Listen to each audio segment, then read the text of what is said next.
Persistent following. నువ్వు ఎవరిని follow చేస్తావో అభిషేకం విషయంలో, నువ్వు ఎవరిని వెంబడిస్తావో అది నీకు వస్తుంది. ఏలియా ఎలీషాతో అన్నాడు, నువ్వు నన్ను వెంబడిస్తే అప్పుడు నీకేమొస్తుంది? నాలో నుండి రెండంతా వస్తుంది. మీరే చెప్పండి, ఎలీషాకి ఎన్ని పాలు వచ్చాయి? డబుల్ వచ్చింది. ఇప్పుడు ఎలీషా శిష్యుడు ఎవరు? గెహజీ. ఏలియా నుంచి ఎలీషాకి ఎంత వచ్చింది? 2 పాలు. ఇప్పుడు గెహజీ ఎలీషాను సిన్సియర్గా ఫాలో అయితే ఎంత రావాలి? 4.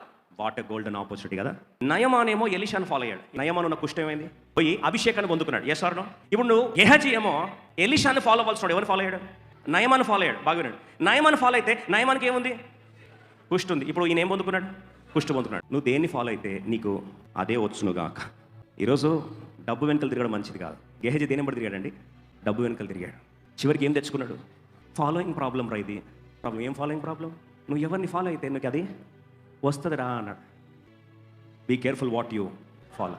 నువ్వు దేన్ని ఫాలో అయితే కాబట్టి అనుకో ప్రభు అన్నాడు, నన్ను పోలి నడుచుకోమన్నాడు. నువ్వు దేవుని ఫాలోగా నీకేం వస్తుంది?